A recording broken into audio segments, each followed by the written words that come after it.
The journey of the Eternaut from a beloved Argentine comic to a high-profile Netflix series is a story of persistence, passion, and creative vision. First published in 1957 by writer Héctor Germán Oesterheld and illustrator Francisco Solano Lopez, the Eternaut is considered a landmark in Latin American graphic literature, widely celebrated for its emotional depth, political undertones, and hauntingly original sci-fi premise. It tells the story of Juan Salvo and a small band of survivors navigating an alien invasion in a snow-covered Buenos Aires, turning the familiar urban landscape into a surreal battleground. Over the decades, there were several attempts to bring this cult classic to the screen, but most faltered due to issues with intellectual property rights, a lack of sufficient funding, or the sheer technical and narrative challenge of adapting such a complex and symbolically rich story. It wasn't until the early 2000s that K&S Films secured the rights, yet it still took years before a viable production model was found.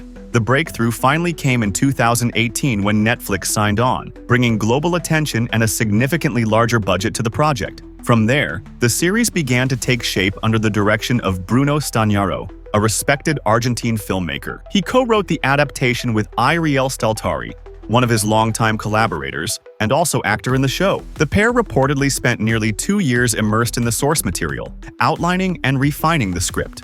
They made the bold decision to set the story in present-day Buenos Aires rather than the original 1950s context. This was a thematic choice aimed at preserving the city as a living, breathing character. In the comic, Buenos Aires isn't just a backdrop, it's a key element of the story's tone and message. Updating the setting allowed the series to explore how modern-day Argentina would react to a similar crisis, keeping the social and political subtext sharp and relevant. Another crucial figure in this process was Martin Oesterheld, the grandson of Héctor Germán Oesterheld. Martin served as a creative consultant throughout the production, helping guide the adaptation with a focus on authenticity and fidelity to the spirit of his grandfather's work. His involvement ensured that even as the series took creative liberties, it remained grounded in the ethical and philosophical core of the original story. The scale of the production was massive by Argentine standards. Filming took place between May and December 2023 and spanned more than 35 real-world locations throughout Buenos Aires.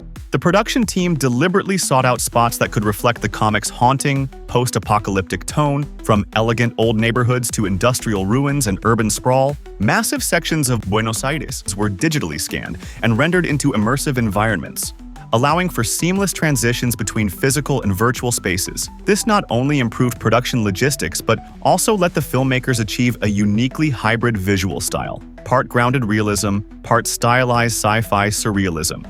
At the center of the Eternaut is Juan Salvo, played with quiet strength by Ricardo Darín, probably Argentina's most famous actor. In the original comic, Salvo is an average guy, a middle-class technician with no superpowers, just a good head on his shoulders and a solid moral compass. Darín really leans into that, while also adding a sense of weariness and emotional depth that fits this modern version of the character. Director Bruno Stagnaro made a deliberate choice to cast an older actor than the comic might suggest, and it worked. Salvo's age adds to his natural leadership. He's someone who's lived enough to know what responsibility really means and how to carry it with quiet dignity. This change adds a lot to the story. It makes Salvo not just a survivor, but a father, a husband, a mentor. His reactions to the bizarre snowfall and growing alien threat always feel grounded and real, and because Darín is such a seasoned actor, he brings a subtlety to scenes that could easily have gone over the top. His performance gives the show its emotional core. Salvo's joined by a tight-knit group of characters, all trying to survive together. Carla Pedersen plays the tough, smart Salvo's ex-wife, while Cesar Troncoso steps into the role of Professor Favali, the science guy of the group. Troncoso's take on Favali really stands out. He's both a mentor and a calming force, someone who uses his engineering mind and logic to try to make sense of the madness, but who also has a strong moral compass. Troncoso gives him a warm human touch that makes him more than just the smart one. He's the heart of the group in many ways. What really makes the ensemble click is their chemistry. They feel like real neighbors and friends, a slice of Argentine society suddenly stuck in a sci-fi nightmare. That dynamic brings out the emotional weight of the story, keeping everything grounded even when the plot gets wild. The visual side of the Eternaut is one of the things that really sets it apart. The team behind the show put a ton of effort into making the apocalyptic version of Buenos Aires feel raw, eerie, and real. without going full blockbuster CGI overload. Director Bruno Stagnaro, along with art directors Maria Battaglia and Julian Romera, wanted the world to feel grounded. To nail the snowy nightmare vibe, they took inspiration from mountain documentaries and even old Norwegian paintings, getting super creative with materials like kitchen salt for footprints and dried foaming soap for the snow itself. They even created 5 different types of snow to capture various textures. If it was snow-related, they found a way to make it believable.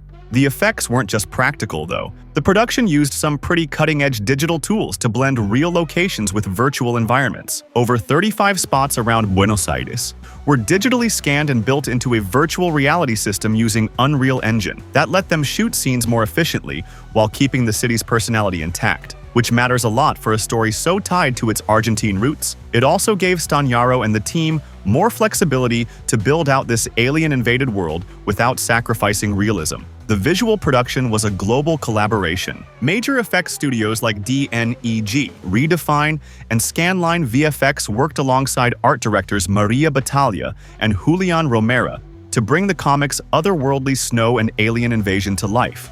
The costume design deserves a shout-out too, especially the iconic survival suits. They're not slick superhero outfits. They're clunky, gas mask-heavy gear, made with stuff like sheepskin coats and cobbled-together materials that feel like real people had to throw them together in a crisis. Ricardo Darín, who plays Juan Salvo, apparently wanted something lighter and more modern at first, but Stagnaro pushed for the old-school look, and it paid off. Darín later admitted the heavier outfit actually helped him get into character. All of this adds up to a show that doesn't just tell you the world is ending, it makes you feel it. The visuals serve the story rather than distract from it, creating an atmosphere that's as bleak and tense as the narrative. Whether it's the toxic snow, the ruined city streets, or the eerie silence before an alien attack, the show nails the look and feel of a world on the edge. It's a sci-fi series that's as much about style as it is about survival.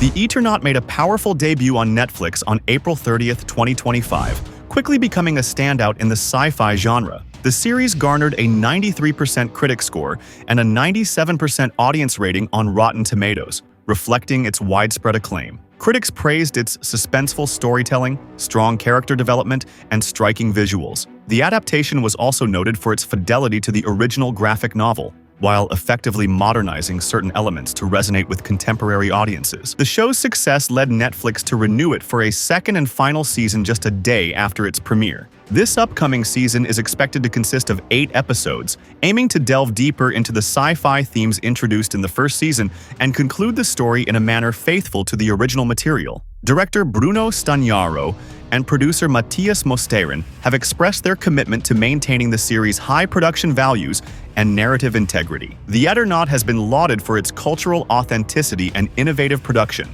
marking a significant milestone for Argentine television. As an adaptation of one of Argentina's most beloved and culturally significant stories, the series has set high expectations for its concluding season. Fans of the original graphic novel and new audiences alike are eager to see how the complex narrative and socio-political themes are brought to a close.